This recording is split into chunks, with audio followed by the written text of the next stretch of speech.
Peter answered and said to him, Even if all are made to stumble because of you, I will never be made to stumble.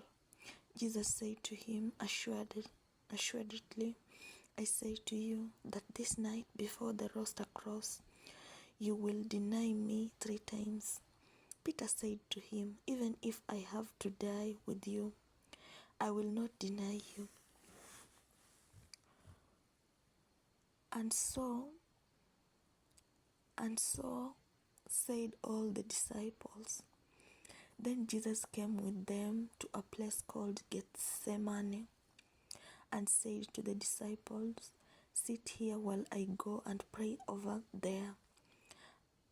And he took with him Peter and the 2 sons of Zebedee, and he began to be sorrowful and deeply distressed. Then he said to them, My soul is exceedingly sorrowful, even to death. Stay here and watch with me. He went a little further and fell on his face and prayed, saying, O my Father, if it is possible, let this cup pass from me. Nevertheless, not as I will, but as you will. Then he came to the disciples and found them sleeping, and said to Peter, What? Could you not watch with me 1 hour? Watch and pray, lest you enter into temptation. The spirit indeed is willing, but the flesh is weak. Again, a second time, he went away and prayed, saying, O my Father, if this cup cannot pass away from me unless I drink it, your will be done. And he came and found them asleep again, for their eyes were heavy. So he left them, went away again, and prayed a 3rd time, saying the same words. Then he came to his disciples and said to them, Are you still sleeping and resting? Behold, the hour is at hand, and the Son of Man is being betrayed into the hands of sinners. Rise, let us be going. See, my betrayer is at hand. And while he was still speaking, behold, Judas, one of the 12, with a great multitude, with swords and clubs, came from the chief priests and elders of the people. Now his betrayer had given them a sign, saying, Whomever I kiss, he is the one. Seize him. Immediately he went up to Jesus and said, Greetings, Rabbi, and kissed him. But Jesus said to him, Friend, why have you come? Then they came and laid hands on Jesus and took him. And suddenly one of those who were with Jesus stretched out his hand and drew his sword, struck the servant of the high priest, and cut off his ear.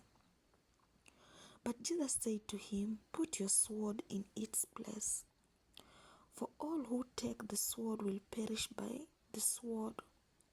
Or do you think that I cannot now pray to my Father, and he will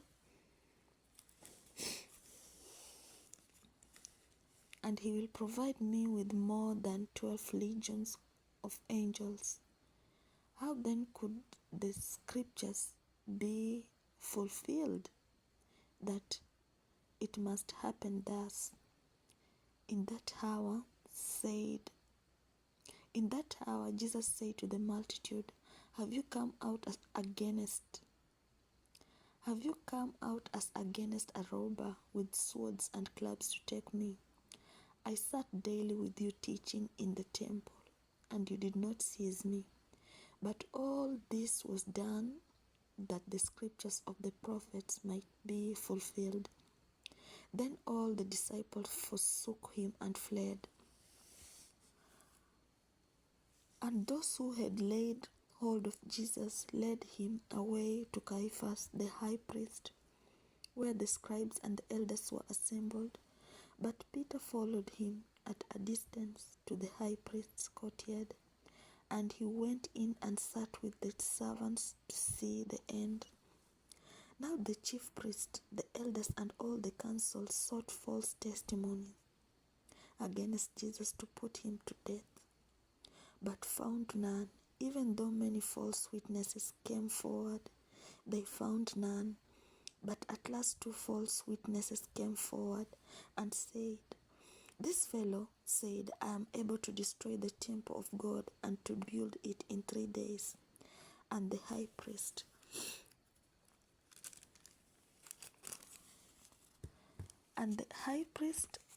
arose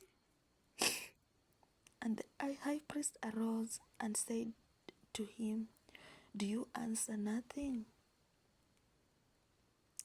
What is it these men testify against you?"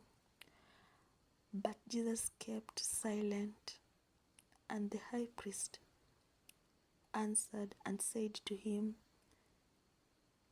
"I put you under oath by the living God. Tell us if you are the Christ, the Son of God." Jesus said to him, "It is as you said. Nevertheless, I say to you, hereafter you will see the Son of Man sitting at the right hand of the power and coming on the clouds of heaven." Then the high priest tore his clothes, saying, "He has spoken blasphemy. What further need do we have of witnesses? Look now, you have heard his blasphemy. What do you think?" They answered and said, "He is deserving of death." Then they spat in his face and beat him, and others struck him with the palms of their hands,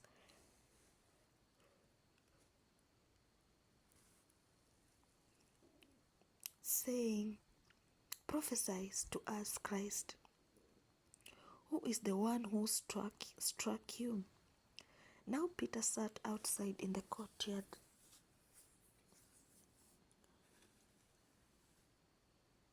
and a servant girl came to him, saying, "You also were with Jesus of Galilee." But he denied it before them all, saying, "I do not know what you are saying." And when he had gone out to the gateway, another girl saw him and said to those who were there, "This fellow also was with Jesus of Nazareth." But again he denied with an oath, "And I do not know the man." And a little later, those who stood by came up and said to Peter, "Surely you also are one of them, for your speech betrays you." Then he began to curse and swear, saying, "I do not know the man." Immediately a roster crowed, and Peter remembered the word of Jesus, who had said to him, "Before the rooster crows, you will deny me 3 times." So he went out and wept bitterly.